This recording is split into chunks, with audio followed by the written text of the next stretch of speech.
আসসালামু আলাইকুম এভরিওয়ান। আজ আমি আপনাদের সাথে শেয়ার করব বোয়াল মাছ ভুনা। তো চলুন দেরি না করে শুরু করা যাক। প্রথমেই যে যে উপকরণ প্রয়োজন হবে আপনাদেরকে এক নজর দেখিয়ে দিলাম। এখানে কিন্তু আমরা আগে থেকেই বোয়াল মাছটাকে এবং আলুটাকে কেটে রেখেছিলাম এবং মশলাগুলোকে রেডি করে রেখেছিলাম। তারপর আমরা দিয়ে দিব কড়াইতে তেল। এখানে আমাদের তেলটা একটু কম হয়ে গেছিলো, তাই আমরা পরবর্তীতে আবার তেল এড করেছিলাম।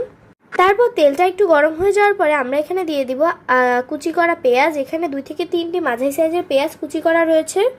পেঁয়াজটাকে খুব ভালো মতো নাড়িয়ে চাড়িয়ে 2 থেকে 3 মিনিট ধরে এটাকে আমরা ভেজে নিব।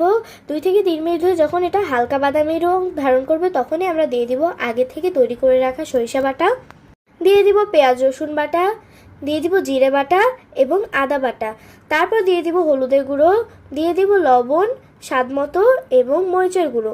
আপনারা নিজেদের ঝালে স্বাদ অনুযায়ী মরিচের গুঁড়োটা ব্যবহার করতে পারেন এবং নিজেদের স্বাদ অনুযায়ী লবণটা ব্যবহার করতে পারেন। তারপর এই গুঁড়ো মশলাটাকেও বাটা মশলাটাকে আমরা খুব ভালো মতো নাড়িয়ে চেড়ে কষিয়ে নিব। এই সময় একটা জিনিস লক্ষ্য রাখতে হবে যে যখনই বাটা মশলার কাঁচা গন্ধটা উঠে আসবে তখনই কিন্তু এখানে একটু গরম পানি ব্যবহার করব আমরা। আপনারা দেখতেই পাচ্ছেন এখন কিন্তু উপর দিয়ে একটা লালচে তেল উঠে এসেছে। এই পর্যায়ে আমরা এখানে কিছুটা পানি দিয়ে দিব যেন আমাদের মাছটা খুব ভালো মতো কষাতে পারি। তারপর আমরা এখানে দিয়ে দিব আগে থেকে কেটে রাখা ও ধুয়ে রাখা মাছগুলো। বোয়াল মাছ কিন্তু একটু নরম জাতীয় মাছ বলে এটাকে কিন্তু খুব আস্তে আস্তে নাড়িয়ে চাড়িয়ে রান্না করতে হয়।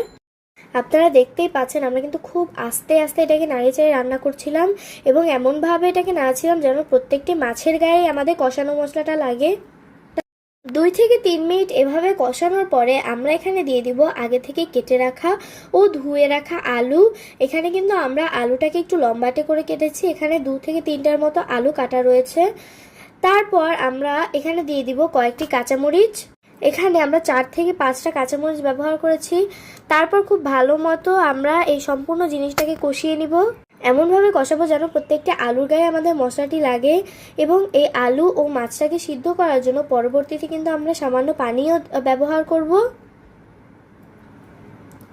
তারপর এটাকে একটুখানি নাড়াচাড়া করার পরে আমরা এটাকে ঢেকে দিব। এটাকে খুব ভালো মতো নাড়াচাড়া করার পরে আপনারা দেখতেই পাচ্ছেন এটাকে কিন্তু আমরা ঢেকে দিয়েছিলাম 3 থেকে 4 মিনিটের জন্য।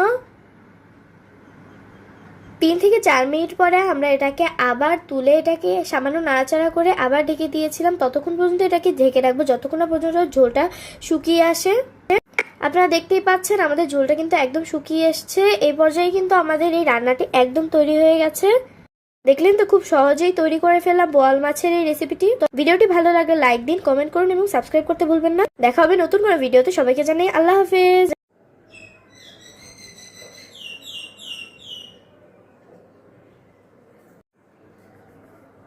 একটা বড় জানি এইভাবে একটু ঘুরে ঘুরে দেয় কালারটা কিনে আসবে